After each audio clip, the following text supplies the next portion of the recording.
എൻ്റെ പേര് റെജീന. ഞാൻ പാലാരൂപതയിലെ രാമപുരം ഇടവകാംഗമാണ്. ആദ്യമായി തന്നെ അമ്മയ്ക്കും തിരുക്കുമാരനും കോടാനുകോടി നന്ദി. ഞാൻ ആദ്യമായി ഉടമ്പടി എടുത്തത് മാർച്ച് 3, 2021 എനിക്ക് വലിയ വിശ്വാസമൊന്നും ഇല്ലായിരുന്നു. എൻ്റെ അമ്മയുടെ നിർബന്ധപ്രകാരമാണ് ഞാനിവിടെ വന്ന് ഉടമ്പടി എടുത്തത്. ഞങ്ങൾ സാമ്പത്തികമായും ഭയങ്കര ഒരു പ്രതിസന്ധിയിൽ നിൽക്കുന്ന സമയമായിരുന്നു. അപ്പോൾ എനിക്ക് എല്ലാത്തിനോടും വെറുപ്പായിരുന്നു, പ്രാർത്ഥനയോടും എല്ലാത്തിനോടും ഭയങ്കര വെറുപ്പായിരുന്നു. ആ സമയത്ത് അമ്മ പറഞ്ഞു, ഞാൻ എന്തായാലും അവിടെ പോയി ഉടമ്പടി എടുത്ത് എനിക്ക് ഒരുപാട് അനുഗ്രഹങ്ങൾ ലഭിച്ചിട്ടുണ്ട്, അപ്പം നീ അവിടെ വന്ന് ഉടമ്പടി എടുക്കണമെന്ന് പറഞ്ഞു. അപ്പം നമുക്ക് നടക്കത്തില്ലാത്ത കാര്യങ്ങളാണല്ലോ നടന്നു കിട്ടുന്നത്. അപ്പം ഞാനും ഭാഗ്യപരീക്ഷണത്തിന്, അപ്പോൾ ആ സമയത്ത് ഞങ്ങളൊരു ബിസിനസ് സ്റ്റാർട്ട് ചെയ്യുന്ന സമയമാണ്, ഒരു ഹോട്ടൽ. അപ്പോൾ ഉണ്ടായിരുന്ന സ്വർണവും പൈസയൊക്കെ സ്വരൂക്കിട്ടി അത് സ്റ്റാർട്ട് ചെയ്യുന്ന സമയം പൈസയ്ക്ക് കുറച്ചുകൂടെ ടൈറ്റ് വന്നു. അപ്പോൾ ഒരു ലോൺ കിട്ടണം. അപ്പോൾ മാർച്ച് മാസത്തിൽ നമുക്കറിയാം ഒരു ബാങ്ക് നമുക്ക് ലോൺ തരത്തില്ല. അപ്പോൾ എനിക്ക് ഓൾറെഡി വിശ്വാസമില്ല. അപ്പം ഞാനൊരു ഭാഗ്യപരീക്ഷണത്തിന് ആ നിയോഗം വെച്ചു, അമ്മ ഈ മാസം ആ ലോൺ കിട്ടുവാണെങ്കിൽ ഞാൻ ഈ ഉടമ്പടി മുന്നോട്ട് പോകും, എനിക്ക് ഭയങ്കര വിശ്വാസത്തിൽ മുന്നോട്ട് പോകാമെന്നുള്ളൊരു നിലയിൽ. അങ്ങനെ മാർച്ച് 3 ഞാൻ ഉടമ്പടി എടുക്കുന്നത്. ആ മാർച്ച് അവസാനം തന്നെ ആ ലോൺ പാസ്സായി കിട്ടി. അങ്ങനെ ഞങ്ങൾ ആ ഹോട്ടൽ സ്റ്റാർട്ട് ചെയ്തു. നല്ല രീതിയിൽ പൊയ്ക്കൊണ്ടിരുന്ന സമയത്താണ് കൊറോണ വന്നത്. അപ്പോൾ വീണ്ടും സാമ്പത്തികമായിട്ടും ഭയങ്കര പ്രതിസന്ധി വന്നു. അങ്ങനെ ഇരിക്കുമ്പോൾ ഞാനൊരു നേഴ്സാണ്. എല്ലാവരും എൻ്റെ അടുത്ത് പറഞ്ഞു, നീ OET എഴുത്, നിനക്ക് കിട്ടും, പോകാം എന്ന്. എനിക്കറിയാം എനിക്കൊന്നും അറിയത്തില്ല, ഞാൻ എഴുതിയാൽ എനിക്ക് കിട്ടത്തില്ല എന്ന് എനിക്കറിയാം. ഞാൻ 2005 നേഴ്സിംഗ് പാസ് ഔട്ടായ ഒരാളാണ്. എനിക്ക് കുറേ എക്സ്പീരിയൻസ് ഗ്യാപ്പുണ്ട്. അപ്പോൾ എനിക്കിത് കിട്ടാൻ ഭയങ്കര ബുദ്ധിമുട്ടാണെന്ന് എനിക്കറിയാം. എന്നെങ്കിൽ കൂടിയും ഞാൻ മാതാവിൽ വിശ്വാസം അർപ്പിച്ച് ഞാൻ എക്സാം അറ്റൻഡ് ചെയ്തു. 1 എഴുതി 2 എഴുതി, കിട്ടിയില്ല. എല്ലാവരും എന്നെ കളിയാക്കാൻ തുടങ്ങി, നീ ഉടമ്പടി എടുത്തിട്ട് നിനക്കിതൊന്നും കിട്ടിയില്ലേ എന്നുള്ള രീതിയിൽ എല്ലാവരും കളിയാക്കാൻ തുടങ്ങി. അപ്പോൾ ഞങ്ങൾക്ക് കടയുള്ളത് കൊണ്ട് ഞാനവിടെ ക്യാഷ് കൗണ്ടറിൽ നിന്നാണ് പലപ്പോഴും പല പല കാര്യങ്ങൾ ഇങ്ങനെ പഠിച്ചുകൊണ്ടൊക്കെ ഇരുന്നത്. അപ്പോൾ എല്ലാവരും പിന്നെയും കളിയാക്കാൻ തുടങ്ങി. പിന്നെ ഞാൻ ആരോടും പറയാണ്ട് എക്സാം എഴുതാൻ തുടങ്ങി. അങ്ങനെ 3, 4 എഴുതി, എന്നിട്ടും കിട്ടിയില്ല. അപ്പോൾ എല്ലാവർക്കും അറിയാം ഈ OET എക്സാം എഴുതണമെങ്കിൽ നമുക്കൊരു 10-35,000 രൂപ എക്സാം ഫീസ് തന്നെ കൊടുക്കണം.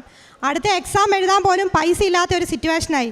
അപ്പോൾ ഓരോ തവണ എക്സാം തോക്കുമ്പോഴും ഞാൻ മാതാവിൻ്റെ അടുത്ത് പറയും, എൻ്റെ അമ്മേ, അടുത്ത എക്സാം എഴുതാൻ എനിക്ക് പൈസ ഇല്ല, ഇതിനും കൂടി നീ എന്നെ തോപ്പിക്കുവാണെങ്കിൽ എക്സാം എഴുതാനൊരു വഴി കൂടി നീ എനിക്ക് കാണിച്ചു തരണം.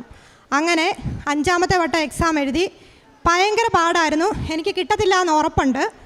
ഞാൻ എന്നിട്ട് എക്സാമിൻ്റെ റിസൾട്ട് അറിയുന്നതിന് 2 ദിവസം മുന്നേ ഞാൻ ഹസ്ബൻഡിൻ്റെ അടുത്ത് പറഞ്ഞു, എന്നെ കൃപാസനത്തിലൊന്ന് കൊണ്ടുപോയി വിടണം, ഞാൻ അവിടെ 2 ദിവസം ഇരുന്ന് പ്രാർത്ഥിക്കാൻ പോവുകയാണ്, നിങ്ങൾ തിരിച്ച് വീട്ടിലേക്ക് പൊക്കോ. അപ്പോൾ ഇവിടെ അച്ഛൻ പലപ്പോഴും പറഞ്ഞിട്ടുണ്ട്, നിങ്ങൾക്ക് ഇവിടെ ഇരുന്ന് പ്രാർത്ഥിക്കണോ, ഉടമ്പടി എടുക്കണോ, ഇവിടെ സിസ്റ്റേഴ്സ് നമുക്ക് താമസിക്കാൻ സൗകര്യം ചെയ്തു തരുമെന്ന്. ഞാനൊരു സിസ്റ്ററിൻ്റെ അടുത്ത് ചോദിച്ചു. അപ്പോൾ സിസ്റ്റർ പറഞ്ഞു, കുഴപ്പമില്ല, ഞങ്ങളുടെ കോൺവെൻറ്റിൽ സ്റ്റേ ചെയ്യാം. അങ്ങനെ 2 ദിവസം ഞാൻ സിസ്റ്റർമാരുടെ കോൺവെൻറ്റിൽ സ്റ്റേ ചെയ്യും. രാവിലെ ഒരു 6:30 ആകുമ്പോൾ സിസ്റ്റേഴ്സിൻ്റെ കൂട്ടത്തിൽ ഇവിടെ വരും, ഉപവാസം ഇരിക്കും. വൈകുന്നേരം അവർ തിരിച്ചു പോകുന്ന കൂട്ടത്തിൽ പോകും. ഞാൻ ആ ഫ്രണ്ടിൽ ആ തൂണിൻ്റെ ചോട്ടിലാണ് ഇരിക്കുന്നത്. കുറേ നേരം അവിടെ ഇരുന്ന് കരഞ്ഞ് പ്രാർത്ഥിക്കും. എനിക്കതല്ലാതെ ഇനി വേറൊരു നിർവാഹമില്ല മുന്നോട്ട് പോകാൻ. അത്രയ്ക്ക് സാമ്പത്തിക പ്രതിസന്ധി, കടബാധ്യതകൾ കുന്നുകൂടിയിരിക്കുന്നു. അങ്ങനെ ഞാൻ അവിടെ ഇരുന്ന്, നമ്മൾ 2 ദിവസം ഉപവാസം ഇരുന്നാലും കണ്ടിന്യൂസ് പ്രാർത്ഥിക്കത്തില്ലല്ലോ. അപ്പം ഞാനിവിടെ ഇരുന്ന് ഇങ്ങനെ വർത്തമാനം പറയുന്ന പോലെ മാതാവിൻ്റെ അടുത്ത് പറഞ്ഞു, സാധാരണ നമ്മളൊരു കാര്യം ഉണ്ടെങ്കിൽ നമ്മൾ നമ്മുടെ അപ്പൻ്റെ അടുത്ത് ആദ്യം പറയും. അപ്പനത് നടത്തി തന്നില്ലെങ്കിൽ അമ്മയുടെ അടുത്ത് പറയും, അമ്മ ഇത് എനിക്ക് നടത്തി തരണം. ഇനി 2 പേരും നടത്തി തന്നില്ലെങ്കിൽ നമ്മൾ എന്ത് ചെയ്യും? പട്ടിണി ഇരിക്കും, എനിക്കിത് നടന്ന് കിട്ടിയേ പറ്റൂ എന്നും പറഞ്ഞതുപോലെ ഞാൻ 2 ദിവസം ഇവിടെ പട്ടിണി ഇരുന്നു. ഞാൻ പറഞ്ഞു, അമ്മേ, എൻ്റെ സ്വന്തം അമ്മയാണെങ്കിൽ ഞാൻ തിരിച്ച് വീട്ടിലേക്ക് പോകുമ്പം ആ പച്ചക്കറിത്തോട്ടത്തിൽ നിൽക്കുന്ന 2 പച്ചക്കറിയെങ്കിലും പറിച്ച് എൻ്റെ അമ്മ വന്നിട്ട് പറയും, ഇത് നീ വീട്ടിൽ കൊണ്ടുപോയിക്കോടിയെന്ന്. അപ്പം ഞാൻ പറഞ്ഞു, ഞാൻ വെറും കൈയോടെ ഇവിടുന്ന് പോകത്തില്ല, നീ ഇതെനിക്ക് തന്നേ പറ്റൂ. അങ്ങനെ റിസൾട്ട് അറിയുന്ന ദിവസമായി ഒരു 10 മണിയായപ്പോഴത്തേക്ക് മെയിൽ വന്നു. എനിക്കത് ഓപ്പൺ ചെയ്യാൻ ഭയങ്കര പേടി, ഇതിനും കൂടെ ഫെയിലായ ഇനി എക്സാം അറ്റൻഡ് ചെയ്യാൻ പോലും എൻ്റെ കയ്യിൽ പൈസയില്ല. അപ്പോൾ ഞാനങ്ങനെ ഇവിടുന്ന് പാസ്വേഡ് അടിച്ചു. എനിക്കത് നോക്കാനുള്ള ശേഷിയില്ല. ഞാൻ ആ റിസൾട്ടിൻ്റെ സൈറ്റ് മാതാവിൻ്റെ നേരെ നോക്കി, പാസ്സാണേലും ഫെയിലാണേലും നീ തന്നെ എൻ്റെ റിസൾട്ട് ആദ്യം കണ്ടാൽ മതി എന്ന് പറഞ്ഞു. അങ്ങനെ ഞാൻ നോക്കി, ഇപ്പം എനിക്ക് അയർലൻഡ് സ്കോർ നൽകി മാതാവ് എന്നെ അനുഗ്രഹിച്ചു. പിന്നെ അതൊരു സെപ്റ്റംബർ മാസത്തിലായിരുന്നു. മാർച്ച് മാസമായിട്ടും എനിക്ക് ഇൻ്റർവ്യൂസ് ഒന്നും കിട്ടുന്നില്ല. പിന്നെയും പ്രതിസന്ധികളും തടസ്സങ്ങളും. ഞാൻ വീണ്ടും ഇവിടെ വന്ന് ഇതുപോലെ 2 ദിവസം ഉപവാസം ഇരുന്ന് പ്രാർത്ഥിച്ചു. ഇവിടുന്ന് അങ്ങ് ഇറങ്ങി വണ്ടിയെടുത്ത് ഇവിടുന്ന് അങ്ങ് മൂവ് ചെയ്യുന്ന സമയമായപ്പോഴത്തേനും ഒരു ബയോഡാറ്റ കൊടുത്ത ഒരാൾ വിളിച്ചിട്ട് പറഞ്ഞു, നാളെ നിനക്കൊരു ഇൻ്റർവ്യൂ ഉണ്ട്, നീ അതിന് ഓൺലൈൻ സൈറ്റിൽ കയറണമെന്ന് പറഞ്ഞു. തൊട്ട് പുറകെ വേറൊരാളും കൂടി വിളിച്ചു. അങ്ങനെ 2 ഇൻ്റർവ്യൂ എനിക്ക് സെറ്റായി. അപ്പം എനിക്ക് ഇത്രയും എക്സ്പീരിയൻസ് ഗ്യാപ്പും ഈ 2005 പാസ് ഔട്ടാണല്ലോ ഞാൻ പറഞ്ഞല്ലോ. അപ്പോൾ എനിക്ക് കുറച്ച് ബുദ്ധിമുട്ടുണ്ട് ഇൻ്റർവ്യൂ അറ്റൻഡ് ചെയ്യാൻ. അപ്പോൾ ഞാൻ ഇവിടുത്തെ ഉടമ്പടി പച്ചത്തിരിയും നീലത്തിരിയും കത്തിച്ച് വെച്ചു, നടുക്ക് ബൈബിൾ വെച്ചു, മാതാവിൻ്റെ സ്റ്റാച്യു വെച്ചു. ഓൺലൈൻ ഇൻ്റർവ്യൂ ആണ്. ഞാൻ മാതാവിൻ്റെ അടുക്ക പറഞ്ഞു, ഞാൻ ആ ഇൻ്റർവ്യൂ നടത്തുന്ന ആളുടെ അടുത്തല്ല സംസാരിക്കുന്നത്, ഞാൻ നിൻ്റെ അടുത്താണ് സംസാരിക്കുന്നത്, എനിക്കിത് പാസ്സാക്കി തന്നേ പറ്റൂ, എനിക്ക് വേറൊരു നിർവാഹമില്ല എന്ന് പറഞ്ഞു. 2 ഇൻ്റർവ്യൂവും ഫസ്റ്റ് അറ്റംപ്റ്റിൽ തന്നെ എനിക്ക് പാസ്സായി. അങ്ങനെ എനിക്ക് അയർലൻഡിൽ പോകാൻ പറ്റി. അവിടെ ചെന്നിട്ട് ഒരു ടെസ്റ്റ് ഉണ്ട്, ആപ്റ്റിറ്റ്യൂഡ് ടെസ്റ്റ് എന്ന് പറഞ്ഞൊരു ടെസ്റ്റ്. പോയിട്ടുള്ള എല്ലാവർക്കും അറിയാം, ഭയങ്കര ടഫാണ്. 14 സ്റ്റേഷനുണ്ട്. 10 മിനിറ്റ് കൊണ്ട് നമ്മളത് അറ്റൻഡ് ചെയ്യണം. അത് 2-2.5 ലക്ഷം രൂപയാണ് എക്സാം ഫീസ്. 2 വട്ടം അറ്റൻഡ് ചെയ്യാൻ പറ്റത്തുള്ളൂ. ഫെയിലായാൽ നമ്മൾ തിരിച്ചു പോരേണ്ടി വരും. അപ്പോൾ എനിക്ക് ഭയങ്കര പേടി. 2.5 ലക്ഷം രൂപ കടം മേടിച്ചാണ് നമ്മൾ എക്സാം ഫീസൊക്കെ അടച്ചേക്കുന്നത്. ഫെയിലായിട്ടുണ്ടെങ്കിൽ പിന്നെ ആത്മഹത്യ അല്ലാതെ വേറൊരു വഴിയില്ല. ഞാൻ രാവിലെ ഹസ്ബൻഡിനെ പറഞ്ഞു ഇവിടെ വിട്ടു എക്സാമിൻ്റെ അന്ന്. ഞാൻ പറഞ്ഞു എനിക്ക് മാതാവിൻ്റെ രൂപം കണ്ടിട്ടേ ഞാൻ എക്സാം എഴുതാൻ പോകത്തുള്ളൂ. അപ്പോൾ സമയ വ്യത്യാസം 5-5.5 മണിക്കൂർ വ്യത്യാസം ഉള്ളതുകൊണ്ട് ഹസ്ബൻഡ് രാവിലെ തന്നെ പോന്നു. ഞാനവിടെ എണീറ്റ് വരുന്ന സമയമായപ്പോൾ തന്നെ ഹസ്ബൻഡ് ഇവിടെ എത്തി. അങ്ങനെ ഹസ്ബൻഡ് എന്നെ വീഡിയോ കോൾ വിളിച്ച് മാതാവിനെ കാണിച്ചു. ഞാൻ പറഞ്ഞു എൻ്റെ അമ്മേ, എൻ്റെ പ്രശ്നങ്ങൾ എല്ലാവരെ കഴിഞ്ഞും കൂടുതൽ നിനക്കാണ് അറിയാവുന്നത്. എനിക്ക് എക്സാം പാസ്സായേ പറ്റൂ. നീ എൻ്റെ കൂട്ടത്തിലുണ്ടായിരിക്കണമെന്ന് പറഞ്ഞു. എൻ്റെ കൂട്ടത്തിൽ വേറൊരു കൊച്ചുണ്ട്. അപ്പം ഞാൻ അവളുടെ കയ്യിൽ പച്ചത്തിരി കൊടുത്തു, എൻ്റെ കയ്യിൽ നീലത്തിരി. ഞങ്ങൾ രണ്ടും പ്രത്യക്ഷീകരണ പ്രാർത്ഥന ചൊല്ലി. അവളെ ഞാൻ മാതാവിൻ്റെ രൂപം കാണിച്ചു കൊടുത്തു. ഞങ്ങൾ പ്രാർത്ഥിച്ചിട്ട് എക്സാമിന് പോയി. അപ്പം ആദ്യമേ തന്നെ ടീച്ചിങ് സെക്ഷനാണ്. അപ്പം നമ്മളോട് അവർ ചോദിക്കുന്ന ചോദ്യങ്ങൾക്കെല്ലാം മറുപടി പറയണം. എനിക്ക് പേടി വന്നാൽ ഒന്നും പറയാൻ പറ്റത്തില്ല. അപ്പം ഞാൻ ആദ്യമേ തന്നെ ആ സ്റ്റേഷന് പുറത്ത് നമുക്കൊരു ടൈം വായിക്കാനുള്ളൊരു ടൈമുണ്ട്. അവിടെ ഞാൻ കുരിശ് വരച്ച് പ്രാർത്ഥിച്ചു, മാതാവേ നീ എൻ്റെ കൂടെ ഉണ്ടായിരിക്കണം, നീ ആയിരിക്കണം എനിക്ക് പകരം ആൻസർ പറയേണ്ടത്. എനിക്കറിയില്ല, ഞാൻ അവിടെ കയറി കഴിഞ്ഞിട്ട് അവർ ചോദിക്കുന്നതിനെല്ലാം നിർത്താണ്ട് എനിക്ക് ആൻസർ ചെയ്യാൻ പറ്റി. അങ്ങനെ ഫസ്റ്റ് അറ്റംപ്റ്റിൽ തന്നെ ആ 14 സ്റ്റേഷനും കംപ്ലീറ്റ് ആക്കാനും ജൂലൈ 26-ാം തീയതി അവിടെ ജോലിക്ക് കയറാനും പറ്റി. ജോലിക്ക് കയറിയതിന് ശേഷം 4 പിള്ളേർ ഒന്നിച്ചാണ് ഞങ്ങൾ പോയത്. അപ്പം അവരൊക്കെ എന്ന് പറഞ്ഞിട്ട് ഒരു 10-28 വയസ്സേ ഉള്ളൂ. എനിക്ക് 10-39 വയസ്സുണ്ട്. അപ്പോൾ അവരുടെ കൂട്ടത്തിൽ പോയതിൽ ഏറ്റവും പൊട്ട് ഞാനാണ്. അപ്പോൾ എനിക്കിത് ഈ സിറ്റുവേഷനൊക്കെ ആയിട്ടൊന്ന് അഡാപ്റ്റ് ചെയ്യാനായിട്ട് ഭയങ്കര പാടാണ്. അപ്പോൾ ഞങ്ങളുടെ ഒരു അഡോണുണ്ട്, അസിസ്റ്റൻറ്റ് ഡയറക്ടർ ഓഫ് നഴ്സിംഗ്. പുള്ളിക്കാരത്തേക്ക് എൻ്റെ അടുത്ത് ഭയങ്കര എപ്പോഴും എൻ്റെ അടുത്ത് ദേഷ്യപ്പെടും. നിനക്കൊന്നും അറിയത്തില്ല, നിൻ്റെ കൂട്ടത്തിൽ വന്ന മറ്റൊരു കണ്ടോ പിക്കപ്പായത്, നിനക്കറിയില്ല എന്ന് പറഞ്ഞ് എപ്പോഴും എന്നെ ഇങ്ങനെ കുറ്റപ്പെടുത്തും. ഞാൻ ജോലി ചെയ്തുകൊണ്ടിരിക്കുന്നതിൻ്റെ ഇടയ്ക്ക് ഒരു 100 കൂട്ടം അസൈൻമെൻറ്റ്സ് എനിക്ക് കൊണ്ടുതരും. ഞാൻ മാതാവിൻ്റെ അടുത്ത് പറഞ്ഞു, നിന്നോട് ഞാൻ ഒരുപാട് പ്രാർത്ഥിച്ച് നേടിയതാണ്, എനിക്ക് ഈ കടമ്പകൾ കടന്നേ പറ്റൂ, നീ എൻ്റെ കൂടെ ഉണ്ടായിരിക്കണം. ഞാൻ ആ പുള്ളിക്കാരത്തിക്ക് വേണ്ടി പ്രാർത്ഥിക്കുവാൻ തുടങ്ങി. എൻ്റെ മാതാവേ, നീ പുള്ളിക്കാരത്തിയുടെ മേൽ അനുഗ്രഹം ചൊരിയണമേ, എൻ്റെ അടുത്തുള്ള ഈ അസ്വസ്ഥത പുള്ളിക്കാരത്തിന് മാറ്റി കൊടുക്കണമേ എന്ന് പ്രാർത്ഥിച്ചു. അങ്ങനെ എൻ്റെ ഒരു കസിൻ അവിടെ വർക്ക് ചെയ്യുന്നുണ്ടായിരുന്നു. പുള്ളിക്കാരൻ ഞാൻ വീട്ടിൽ വന്നു കഴിഞ്ഞാൽ എന്നും കരച്ചിലാണ്. പിറ്റേ ദിവസം എനിക്ക് ഡ്യൂട്ടിക്ക് പോകാൻ ബുദ്ധിമുട്ടാണ്. നാളെ അങ്ങോട്ട് ചെന്ന് കഴിയുമ്പോൾ ഈ പുള്ളിക്കാരി എൻ്റെ പുറകെ നടന്ന് എന്നെ ഓരോന്ന് പറഞ്ഞ് ഇങ്ങനെ ബുദ്ധിമുട്ടിക്കും. അപ്പം എൻ്റെ കസിൻ ചെറുക്കനുണ്ടായിരുന്നു അവിടെ. അപ്പോൾ അവൻ പറഞ്ഞു, നീ ചെയ്യണത് ശരിയല്ല കേട്ടോ, അവൾ മാനസികമായിട്ടും ഭയങ്കര ബുദ്ധിമുട്ടിലാണ് എന്ന് പറഞ്ഞു. അപ്പോൾ പിറ്റേന്ന് എന്താണോ അതിൻ്റെ പിറ്റേന്ന് എനിക്ക് നൈറ്റ് ഡ്യൂട്ടി കഴിഞ്ഞിട്ട് ഞാൻ നിൽക്കുമ്പോൾ എൻ്റെ അടുത്ത് പറഞ്ഞു, റെജിന എൻ്റെ ക്യാബിനിലേക്ക് വരാൻ പറഞ്ഞു. എൻ്റെ അടുത്ത് പറഞ്ഞു, എനിക്ക് നിൻ്റെ അടുത്ത് പേഴ്സണലായിട്ട് യാതൊരു വൈരാഗ്യവും ഇല്ല, എനിക്ക് നിൻ്റെ അടുത്ത് ഒരു കുഴപ്പമില്ല, നിനക്ക് പറ്റും, നീ പെട്ടെന്ന് പിക്കപ്പ് ആകും, എനിക്കൊരു ഹഗ് തരാൻ പറഞ്ഞു. അങ്ങനെ എന്നെ ഇങ്ങനെ ചേർത്ത് പിടിച്ചു. അപ്പോൾ ഞാൻ പറഞ്ഞു, എനിക്ക് നിൻ്റെ അടുത്തൊരു ദേഷ്യമില്ല, ഞാനൊരു സാധനം തന്നാൽ നീ മേടിക്കുമോ എന്ന് ചോദിച്ചു. അപ്പോൾ എൻ്റെ കയ്യിൽ മാതാവിൻ്റെ കാശുരൂപം ഉണ്ടായിരുന്നു. അപ്പോൾ എന്താണെന്ന് ചോദിച്ചു. ഞാൻ മാതാവിൻ്റെ കാശുരൂപം കൊടുത്തിട്ട് പറഞ്ഞു, നിനക്ക് എന്ത് പ്രതിസന്ധി വന്നാലും നീ മാതാവിനോട് പ്രാർത്ഥിച്ചാൽ മതി, മാതാവ് നിന്നെ ഹെൽപ്പ് ചെയ്യുമെന്ന് പറഞ്ഞു. അപ്പോൾ എൻ്റെ അടുത്ത് എനിക്ക് വലിയ വിശ്വാസമൊന്നുമില്ല, പക്ഷേ ഞാനിതെന്നും എൻ്റെ പേഴ്സിൽ കീപ്പ് ചെയ്തേക്കാമെന്ന് പറഞ്ഞു. അന്ന് തൊട്ട് ഇന്ന് വരെ എനിക്ക് ഒരു പ്രശ്നവും കൂടാതെ അവിടെ ജോലി ചെയ്യാനായിട്ട് സാധിച്ചു. ഇപ്പം എൻ്റെ അടുത്ത് ആ പുള്ളിക്കാരത്തേക്ക് വേറെ പ്രശ്നങ്ങളൊന്നുമില്ല, സന്തോഷമായിട്ട് അവിടെ ജോലി ചെയ്ത് പോകുന്നു. പിന്നെ വീട് കിട്ടാൻ ഭയങ്കര പാടാണ് നമ്മളവിടെ ചെന്നിട്ടുണ്ടെങ്കിൽ. അപ്പം ഞാൻ ഈ കസിൻ്റെ കൂട്ടത്തിൽ നിൽക്കുന്നത് കൊണ്ട് എനിക്ക് ഹസ്ബൻഡിനെയും മക്കളെയും കൊണ്ടുവരണമെങ്കിൽ വീട് കിട്ടിയാലേ പേപ്പറിന് അപ്ലൈ ചെയ്യാൻ പറ്റത്തുള്ളൂ. അപ്പോൾ ഞാൻ ആ നിയോഗം വെച്ച് ഞാൻ പ്രാർത്ഥിച്ചു. ഹസ്ബൻഡിൻ്റെ അടുത്ത് ഞാൻ പറഞ്ഞു, ഇവിടെ ജപമാല പ്രദക്ഷിണത്തിന് ഈ ഒരു നിയോഗം വെച്ചിട്ട് വന്ന് അറ്റൻഡ് ചെയ്യണമെന്ന് പറഞ്ഞു. അങ്ങനെ ഒക്ടോബർ മാസത്തിൽ ഹസ്ബൻഡ് ഇവിടെ വന്ന് ജപമാല പ്രദക്ഷിണത്തിന് പങ്കെടുത്തു. അതിൻ്റെ ഫലമായിട്ട് നവംബർ 24-ാം തീയതി എനിക്കൊരു വീട് ലഭിച്ചു. അവിടെ എല്ലാ സൗകര്യങ്ങളോടും കൂടിയൊരു വീട്. പിന്നെ എനിക്കൊരാഗ്രഹം ഉണ്ടായിരുന്നു, വീടിൻ്റെ അടുത്തൊരു പള്ളി വേണം, അവിടെ ഒരു ഗ്രോട്ടോ വേണം, പ്രാർത്ഥിക്കുവാൻ പോകണം എന്നൊക്കെ. എനിക്ക് 10 മിനിറ്റ് നടന്നാൽ മതി ഞങ്ങളുടെ പള്ളിയിലേക്ക് പോകാനായിട്ട്. ആ പള്ളിയുടെ മുറ്റത്തൊരു മാതാവിൻ്റെ സ്റ്റാച്യു ഉണ്ട്. അപ്പോൾ എൻ്റെ ആഗ്രഹം പോലെ തന്നെ മാതാവ് എനിക്ക് എൻ്റെ എല്ലാ കാര്യങ്ങളും സാധിച്ചു തന്നു. ഫാമിലി വിസയ്ക്ക് ഞാൻ അപ്ലൈ ചെയ്തായിരുന്നു. അപ്പോൾ അതിനും കുറേയേറെ തടസ്സങ്ങളും കാര്യങ്ങളൊക്കെ ഉണ്ടായിരുന്നു. അപ്പോൾ ഞാൻ ലീവിന് അപ്ലൈ ചെയ്തു. അപ്പോൾ ഞാനിപ്പോൾ ലീവിന് വന്നതാണ്. അപ്പോൾ അവരെയും കൊണ്ട് തിരിച്ചു പോകാമെന്നുള്ളൊരു പ്രതീക്ഷയിലാണ് ഞാൻ വന്നത്. ഞാൻ അവിടുന്ന് പോരുമ്പോൾ ഞാൻ മനസ്സിൽ കണക്ക് കൂട്ടി, ഞാൻ ചെല്ലണേൻ്റെ പിറ്റേന്ന് ഞാൻ അമ്മയുടെ അടുത്ത് പോയി അമ്മേനെ കണ്ട് നന്ദി പറയും എന്നൊക്കെ. പക്ഷേ ഇവിടെ വന്ന ഓരോരോ ഇതിൽ ഇങ്ങനെ മുഴുകിപ്പോയി, എനിക്ക് വരാൻ സാധിച്ചില്ല. അപ്പം ഈ വിസയ്ക്ക് തടസ്സം വന്നപ്പോൾ ഞാൻ വിചാരിച്ചു, ദൈവമേ, ഞാൻ മാതാവിൻ്റെ അടുത്ത് ഇങ്ങനെ ഒരു കാര്യം പറഞ്ഞായിരുന്നല്ലോ, ഞാൻ അമ്മയുടെ അടുത്ത് ചെന്നില്ലല്ലോ എന്ന്. അങ്ങനെ ഞാൻ കഴിഞ്ഞ ആഴ്ച ഇവിടെ വന്ന് എൻ്റെ ഉടമ്പടി പുതുക്കി ആ നിയോഗം വെച്ചു. ഞാനിവിടെ നിന്ന് അമ്മയുടെ അടുത്ത് പറഞ്ഞു, അമ്മേ, ഞാൻ ഇവരെ കൂട്ടിക്കൊണ്ട് പോകാനായിട്ടാണ് വന്നേ, ഞാൻ ഒറ്റയ്ക്ക് അങ്ങോട്ട് തിരിച്ചു പോകത്തില്ല കേട്ടോ. കാരണം ഞാൻ എന്ത് പറഞ്ഞാലും എല്ലാവരോടും പറയും, അമ്മയോട് പ്രാർത്ഥിച്ചാൽ മതി, അമ്മ നിങ്ങളുടെ ആഗ്രഹങ്ങൾ നടത്തി തരുമെന്ന്.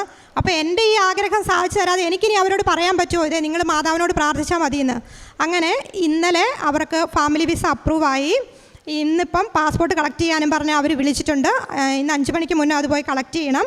വെള്ളിയാഴ്ചത്തേന് ഫ്ലൈറ്റ് ടിക്കറ്റ് എടുത്തു. ഈ വെള്ളിയാഴ്ച ഫാമിലി സമയത്ത് ഞങ്ങൾ അയർലൻഡിന് പോവുകയാണ്.